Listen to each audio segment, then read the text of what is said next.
All right, so Marshall coming in this weekend, first Conference USA test. Are you guys prepared for it? We've had a week of training. It's been it's a difficult game to prepare for. Having a first conference match so early, but it was nice to have the full week. And absolutely, yeah, we feel ready for the match. How frustrating has it been this season? Each game is one step forward, one step back. You have a really great game followed by a really agonizing loss. Yeah, that's been the story so far. I think the one statistic that's showing up right now is the first goal stands so often. In all of our preseason games as well. Whoever's getting the first goal is not losing the game, and most of the time, 9 times out of 10 at the moment, it's counted as a win. So you can see the importance of that in the matches. It has been frustrating. I think we're still at a point where we're still finding ourselves. But in the Marshall game, we don't have much time for that. It would have been a conference game and 3 points at stake. We need to have a really good performance here. Is Marshall flying in under the radar regarding the conference? You always hear about Tulsa and UAB and SMU, and nobody really talks about Marshall. Yeah, not at all, Colby. They're coming in with 4 wins and 2 draws. They went to the championship game in last year's tournament, so they're coming off a great season.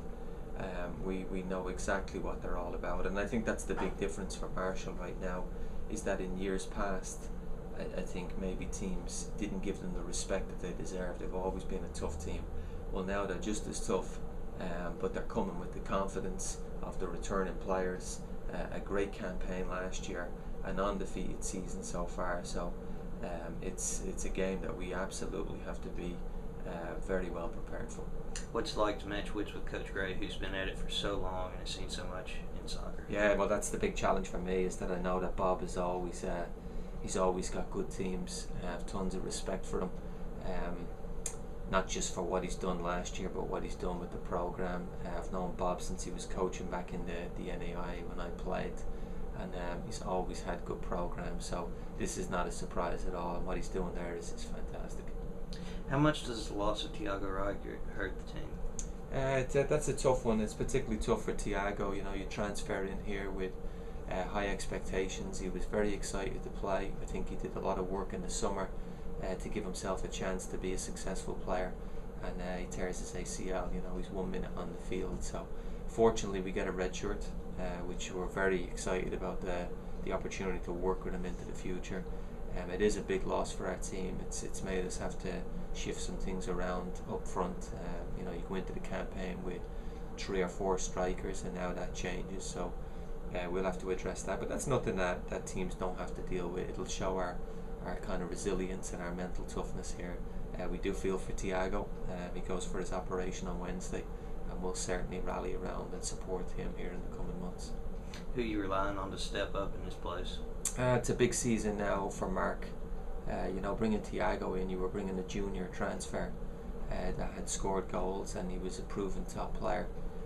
So now Mark, a redshirt freshman, there'll be a lot of responsibility on him. JJ has to step up in a big way and start setting up or scoring goals. Regardless of where we play him, his contribution needs to be bigger in that area this year. And it puts a lot more on Parker to score goals, and in the games where he's scored, we've won so far this season. So there's going to be a big responsibility on him in that area. With another week off between matches, how much does that help you, and what does it hinder in regard to staying sharp throughout the season? Yeah, we've seen both sides of it. Not having a Wednesday game. Now next weekend we have a tournament, so it's you have a lot of football coming off in. We're playing a Saturday game, so we have Sunday to Thursday to get ourselves ready with a day off in there. I like it at this early stage of the season. I really like it because you're still training, you're still finding your team. So it's important to have some time to get to the training ground and do 11-a-side, which we were able to do this week. When we get into October, your training is basically games. And you roll from game to game, and that's okay too, because the little things should be played in. You're watching tape of your opponent, and you're going out and preparing for it. So in the early stages, Colby, we like to have some time between games so we can do some more strength conditioning. We can do some more 11-a-side on the training ground, and hopefully prepare us for the game.